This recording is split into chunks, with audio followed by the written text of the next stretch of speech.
नमस्कार मित्रांनो, रियाज किचनमध्ये आपले स्वागत आहे। सर्वप्रथम भोगीच्या सर्वांना खूप खूप शुभेच्छा। आज आपण बनवणार आहोत भोगीची पारंपरिक भाजी।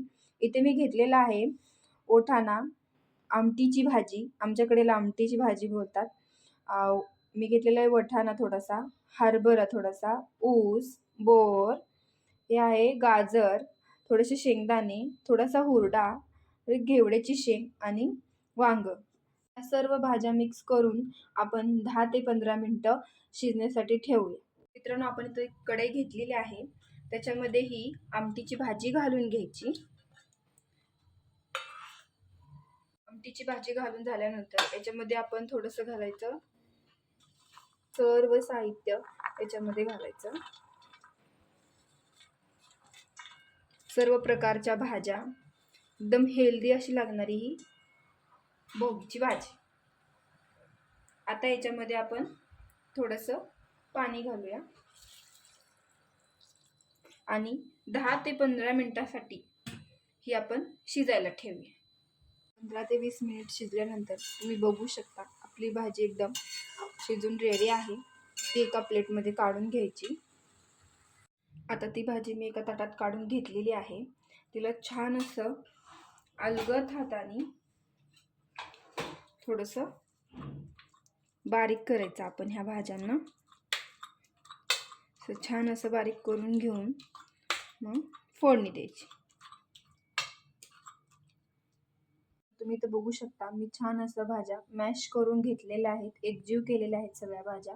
आता आपण वळूया पुढच्या रेसिपीकडे। आता इथे मी एक कढई घेतलेली आहे।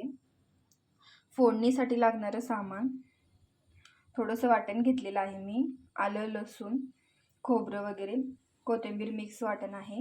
हा आहे किचन किंग मसाला, आहे थोडा शेंगदाण्याचा कूट, हे आहे घरगुती मसाला, हळद, मीठ। सर्वप्रथम एका कढईमध्ये तेल घालून घ्यायचं।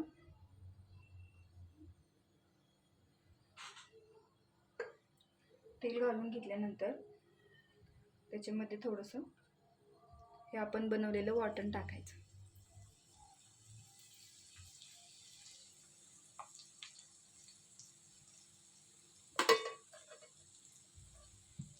वाटण टाकून घेतल्यानंतर ते छान असं परतून घ्यायचं।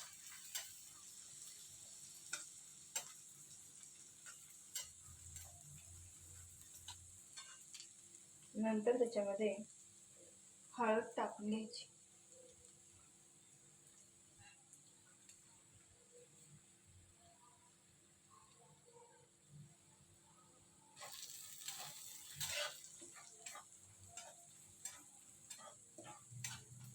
हळद टाकल्यानंतर याच्यात येईल किचन किंग मसाला आणि काही घरगुती मसाला, ते सगळे एकजीव करून घ्यायचे।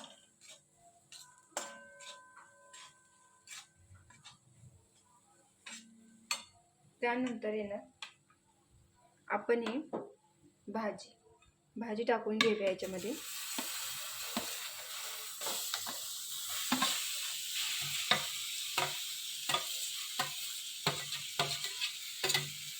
आणि छान परतून घ्यायचं।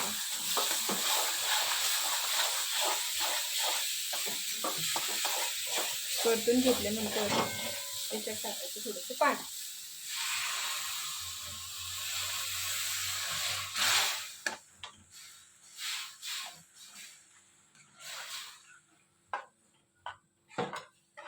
त्यानंतर याच्यामध्ये टाकायचा शेंगदाण्याचा कूट आणि नमक।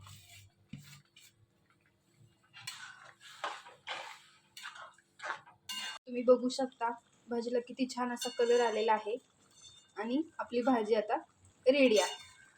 आता आपण करूया भाकरी। तर तुम्ही बघू शकता सुंदर अशी भाजी आपली बनवून तयार आहे। त्याच्यासोबत तिळाची भाकरी पण छान अशी बनवून तयार आहे। मस्त असं ताट मी बनवलेलं आहे।